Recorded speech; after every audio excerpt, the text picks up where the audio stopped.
வணக்கம் விவஸ். இப்போ நம்ம இருக்கிற இடம் எது அப்படின்னு பார்த்தீங்கன்னா 1000 ஆண்டுகளுக்கு முன்னாடி சோழ தேசத்துடைய எல்லையாக இருந்த மேல்பாடி அப்படின்ற ஒரு கிராமத்தில் தான் இப்போ நம்ம இருக்கிறோம். பொன்னை ஆறு அப்படின்ற ஒரு ஆற்றுக்கு மேலே இருக்கிற பாலத்தில் தான் இப்போ நம்ம நின்றுட்டு இருக்கிறோம். ஆற்றுல சூப்பராக தண்ணி ஓடிட்டு இருக்கு. இந்த டைம் நீங்கள் வந்தீங்கன்னா செம்மையாக குளிக்கலாம். அங்கே கூட பாருங்கள், ஒருத்தர் ஜாலியாக குளிச்சுட்டு இருக்கிறாரு. இந்த பொன்னை ஆற்றங்கரையில் 1000 ஆண்டுகளுக்கு முன் கட்டப்பட்ட ஒரு பிரம்மாண்டமான சிவன் கோயிலை தான் இந்த வீடியோவில் நம்ம பார்க்க போகிறோம். அந்த பிரம்மாண்டமான கோவிலுடைய பெயர் சோமநாதீஸ்வரர் திருக்கோவில். அம்மனுடைய பெயர் ஸ்ரீ தபஸ் கிருதாம்பாள். இந்த ஆற்று பாலத்தை கடந்து நம்ம கோவிலுக்கு போகலாம். போற வழியில பிரம்மாண்டமான அடர்த்தியான மரங்களை நம்ம பார்க்க முடியும். அழகான ஒரு கிராமத்துல ஆற்றங்கரை ஓரமா ரொம்பவே அமைதியான ஒரு சூழல்ல இந்த கோவில் அமைஞ்சிருக்கு. ராஜகோபுரம் இல்லாம இந்த கோவில் வெளியே இருந்து பார்க்கறதுக்கு ரொம்பவே எளிமையா இருக்குங்க. ஆனா உள்ள போய் பார்த்தா தான் தெரியுது இது எவ்வளவு அற்புதமான ஒரு கோயிலா இருக்குன்னு. அதே மாதிரி தொல்லியல் துறை பராமரிப்புல தான் இந்த கோவில் இருக்கு. சும்மா சொல்லக்கூடாதுங்க, தொல்லியல் துறை ரொம்பவே அழகா அற்புதமா பராமரிச்சுட்டு வராங்க. அடுத்ததா இந்த கோவிலுக்கு பல சிறப்புகள் இருக்குங்க. அதுல முக்கியமான ஒண்ணு, ராஜராஜ சோழனால நேரடியா இந்த கோவிலுக்கு வந்து குடமுழுக்கம் செய்யப்பட்டது, அதாவது கும்பாபிஷேகம் செய்யப்பட்ட ஒரு கோவில் இது. அடுத்ததா இந்த கோவில்ல சிவபெருமான் இருக்கிற கருவறை விமானம் பாத்தீங்கன்னா பச்சை நிற கல்லால் செய்யப்பட்டது. கோவிலுடைய பிரதான நுழைவாயில தாண்டி நம்ம உள்ள வந்துட்டோம். உள்ள வந்தோம்னா ரொம்பவே அழகான ஒரு இடமா இருக்கு. இந்த முதல் பிரகாரத்துல 2 பக்கமும் வந்து மண்டபம் இருக்கு. அதுல இடது பக்கமா இருக்கிற மண்டபத்துல தான் இப்ப நம்ம இருக்கோம். இது வந்து ஊஞ்சல் மண்டபம் இல்லைன்னா வந்து கல்யாண மண்டபம் அல்லது உற்சவர் மண்டபமா இருக்கும்.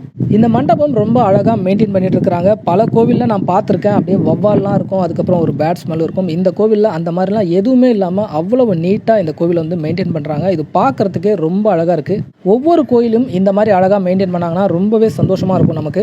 இப்போ நம்ம முதல் பிரகாரத்தை பார்த்தாச்சு. அடுத்ததாக 3 நிலை கொண்ட ராஜகோபுரத்தை தாண்டி 2வது பிரகாரத்தை போய் பார்ப்போம். இப்போ நம்ம 2வது பிரகாரத்துக்குள்ளே வந்தாச்சு. இங்கே வந்து சிவபெருமானுடைய கருவறை இருக்குது. முதல் பிரகாரத்தை விட 2வது பிரகாரம் ரொம்பவே பிரம்மாண்டமாக இருந்தது.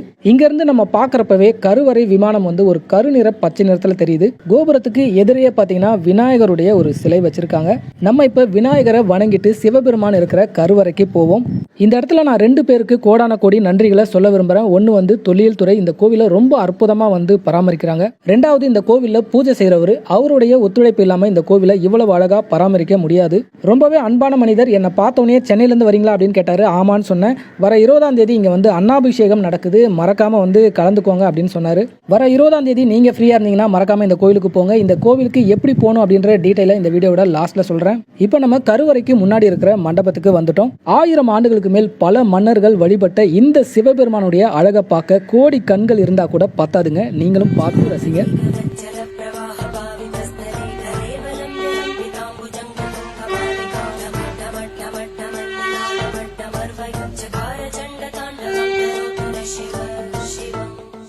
இந்த கோவிலில் இருக்கிற சிவபெருமானை பார்த்தோன்னே உடம்பெல்லாம் அப்படியே மெய் சிலிர்த்து போச்சு. அவ்வளவு அழகான பெரிய சிவலிங்கம். அடுத்ததாக இந்த கோவில் கருவறையை சுற்றி பார்த்தீங்கன்னா ஒரு இடம் விடாமல் அவ்வளவு கல்வெட்டுகள் பொறிச்சு வச்சிருக்காங்க. அது என்னன்னு தான் நம்மளுக்கு புரியல, தெரிஞ்சால் நம்மளும் படிக்கலாம். இந்த அற்புதமான கோவில் ராஜராஜ சோழனுடைய பாட்டனான பராந்தக சோழன் அவருடைய காலத்தில் கட்ட ஆரம்பித்து அதுக்கப்புறம் ராஜராஜ சோழனுடைய காலத்தில் கட்டி முடிக்கப்பட்டு குடமுழுக்கம் செய்யப்பட்டது.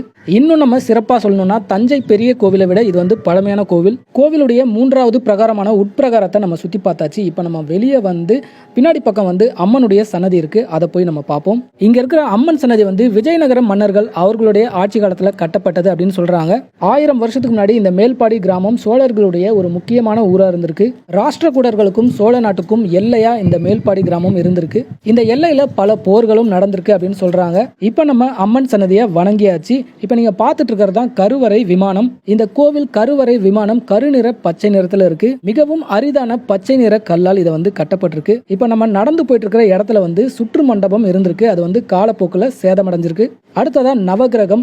இந்த நவகிரகத்துக்கு பின்னாடி ஒரு சன்னதி இருக்கு. அதுக்கப்புறம் அந்த லாஸ்ட்லயும் ஒரு சன்னதி இருக்கு. ஆனா அதுல எந்த கடவுளும் இல்ல. இந்த அற்புதமான கோவிலை நம்ம முழுமையா சுத்தி வந்துட்டோம். இப்ப வந்து கொடிமரம் மற்றும் நந்தி மண்டபத்துக்கிட்ட வந்துட்டோம். இப்போ நம்ம இந்த கோவிலுக்கு எப்படி போறது அப்படின்றத பார்ப்போம். ரொம்பவே சுலபமான ஒரு விஷயங்க. நம்ம ராணிப்பேட்டையில இருந்து 15 கிலோமீட்டர் தூரத்துல இருக்கு. நம்ம எல்லாருக்குமே தெரிஞ்ச புகழ்பெற்ற வள்ளிமலை முருகர் கோவில். அந்த முருகர் கோயில் வந்து வெறும் 3 கிலோமீட்டர் தூரத்துல தான் இந்த மேல்பாடி கிராமம் இருக்கு. ஸோ வள்ளிமலை முருகர் கோயிலுக்கு நீங்க வந்தீங்கன்னா ரொம்பவே சுலபமா இந்த சோமநாதீஸ்வரர் திருக்கோவிலுக்கு நம்ம போகலாம். அதே மாதிரி வேலூர்ல இருந்து 30 கிலோமீட்டர் தூரத்துல இருக்கு. அடுத்ததா சோளிங்கர்ல இருந்து 25 கிலோமீட்டர் தூரத்துல இருக்கு. சோளிங்கர்ல இருந்து காட்பாடிக்கு போற பஸ் இந்த ஊர் வழியா தான் போகுது.